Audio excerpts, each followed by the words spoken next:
Good morning world. चलिए कहानी शुरू करते हैं। तो हमारी कहानी के लास्ट पार्ट में हमने देखा था कि बांग जी और विंग हॉस्पिटल जाते हैं और हॉस्पिटल जाने के बाद विंग को पता चलता है कि उसकी ग्रैंड माँ को अभी ऑपरेशन की ज़रूरत है।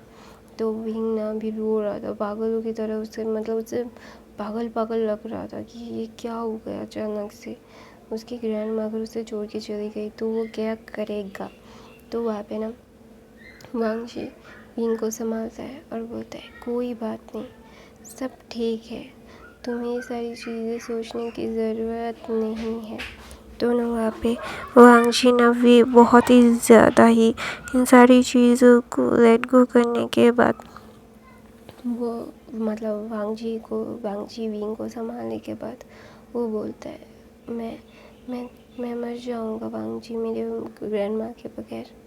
तो ना वांग जी बोलता है शांत हो जाओ, कुछ नहीं होगा, हम हैं ना, सारी चीज़ें संभाल लेंगे। तुम हो, मैं हूँ, हर एक कोई है और इन सारी चीज़ों में हम उनका बहुत अच्छे से ध्यान रखेंगे।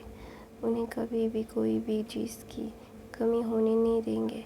हम पूरी की पूरी कोशिश करेंगे कि उन्हें कुछ भी ना हो। तो ना वहाँ पे विंग ना वांग जी की तरफ देखता है और बोलता है कि हम सब कुछ ठीक हो जाएगा ना। तो ना वहाँ पे ना विंग ना वांग जी को ऐसा पूछता है। फिर डॉक्टर सारी चीज़ों को हैंडल करने के बाद पूरे 6 घंटे लगे थे उसकी ग्रैंड माँ को ऑपरेशन होने में। तो ना वांग जी ना विंग को बोलता है अभी सब ठीक है विंग, शांत हो जाओ। तो विंग ना वांग जी की तरफ ना एक टीयरी आंखों से देखता है। तो वांग जी विंग को अपनी बाहों में ले लेता है। तो अचानक से विंग के फ़ोन में एक कॉल आता है। तो विंग ना वो उठाता है।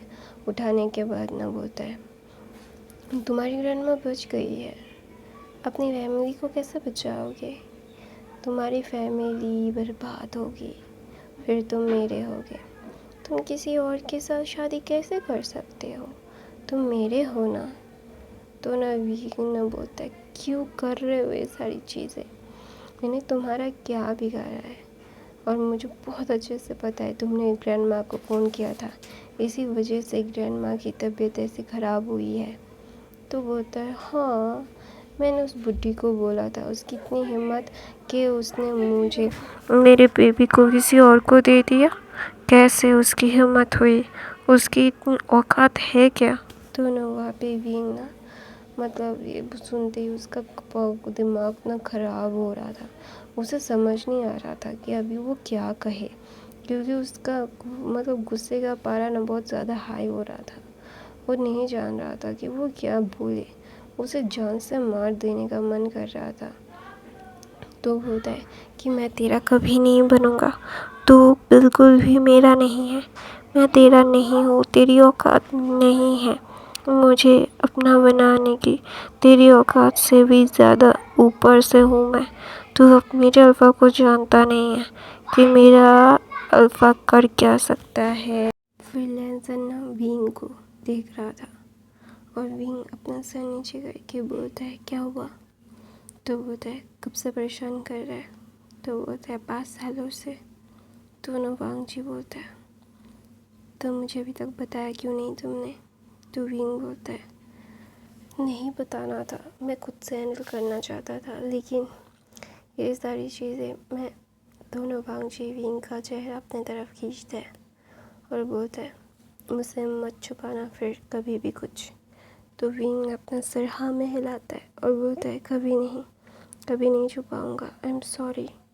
तो बोलता है इट्स ओके, सब ठीक हो जाएगा, तुम इन सारी चीज़ों को ज़्यादा परेशान मत हो, मैं जानता हूँ कि ये सारी चीज़ें क्या होंगी और तुम्हें इन सारी चीज़ों से बिल्कुल भी घबराना नहीं है और इन सारी चीज़ों को बहुत अच्छे से संभालते हुए मैं सब हैंडल कर लूँगा, तो ज़्यादा परेशान मत हो। तो ना वहाँ पे विंग बोलता है क्या तुम नाराज़ हो मुझसे। तो विंग जोंगकुक बोलता है सॉरी लैंसन बोलता है नहीं, मैं नाराज़ क्यों होऊंगा, क्योंकि मुझे पता है कि मेरा ओमेगा कितना ज़्यादा प्यारा है। तो ना वहाँ पे वांग जी किसी को कॉल करता है और बोलता है उसे उठाओ, उसकी वजह से ये सारी चीज़ें हो रही है, उसकी वजह से ग्रैंडमा, उसकी वजह से मेरा विंग परेशान है। जिसके लिए परेशान है उस परेशानी को ही मैं ख़त्म कर दूँगा। किसी की इतनी औकात नहीं है कि मैं उसे पा सकूं। तो ना वहाँ पे तेहांग ना एक गहरी सी सांस लेता है, क्योंकि उसे अपने मतलब क्या बोलते हैं शियनगे से बहुत अच्छे से पता है कि उसका शियनगे बिल्कुल भी किसी को भी मतलब छोड़ेगा नहीं जब उसकी बात आती है। तो ना वहाँ पे वांग जी मतलब उस लड़के को उठा लेता है। और विंग की ग्रैंडमा को बहुत अच्छे से उनका ऑपरेशन हो चुका था, और वांग जी ने जैसे प्रॉमिस किया था विंग से, ठीक वैसे ही ये सारी चीज़ें हुई थी। तो ना विंग बहुत ही ज़्यादा खुश था। विंग की खुशियों का तो कोई ठिकाना ही नहीं था। वो जानता था कि ये सारी चीज़ें क्या है क्या नहीं है, और इन सारी चीज़ों को वो कितना लेट गो करेगा और कितना नहीं। तो ना वहाँ पे विंग ना वांग जी की तरफ देख के एक मुस्कुराहट देता है, और वांग जी ने उस लड़के को तो हैप्पी करवा दिया था। तो वांग जी के आदमी ने उसको पकड़ के रखा था। तो विंग अपनी ग्रैंडमा का बहुत अच्छे से ध्यान रख रहा था, और वांग जी विंग की तरफ देख के बोलते हैं, अच्छा आई मुझे थोड़ा सा कुछ काम है, मैं तुमसे बाद में मिलता हूँ। और विंग को पता है कि वो काम क्या है। तो ना विंग ना अपना सर हमें लाता है और बोलता है ठीक है, और कुछ गलत मत करना। तो वांग जी बोलता है नहीं, कभी भी नहीं, तुम्हें पता है ना कि मैं कभी भी तुम्हारा शियनगे कभी गलत नहीं करेगा। तो विंग बोलता है वांग जी को, हाँ मुझे बहुत अच्छे से पता है, जब तक मेरी बात है शियनगे पागल हो जाता है। तो ना वहाँ पे वांग जी बोलता है तुम बहुत अच्छे से जानते हो मुझे। तो ना वहाँ पे विंग ना इन सारी चीज़ों को मतलब लेट गो करता है, और वांग जी अपने गेस्ट हाउस के अपने क्या बोलता है एक अंधेरे रूम में जाता है। और वहाँ पे एक लड़का था जो चीख रहा था, चिल्ला रहा था और बोल रहा था छोड़ो मुझे। तो वांग जी बोलता है तेरी हिम्मत कैसे हुई मेरे विंग को ऐसे ट्रीट करने की, तेरी औकात नहीं है मेरे विंग को ऐसे ट्रीट करने की, मेरा विंग सबसे ज़्यादा प्यारा है, और तुझे क्या लगता है तेरी चीज़ों को इतनी आसानी से लेट गो कर दूँगा? तेरी इतनी औकात है क्या कि मेरे विंग को अपना बना सके? तो बोलता है वो मेरा है। तो बोलता है कि कब से सपना देख रहा है? तो बोलते 5 साल से। तो वो विंग वांगी बोलता है मैं पूरे 18 साल से उसका हो चुका हूँ, तो सपना देख रहा है और ऑलरेडी वो मेरा है। तो वांग जी ऐसा बोल के उस लड़के का बहुत गंदी तरीके से मारता है और बोलता है तेरी वजह से मेरा विंग इतना ज़्यादा रोया है, तुझे क्या लगता है उसके आंसुओं का हिसाब मैं तुझसे नहीं दूंगा? तो ना वो लड़का बोलता है प्लीज़ मुझे छोड़ दो। तो बोलता है तूने अपनी साइकोनेस दिखाई, मेरी साइकोनेस तो देख ले।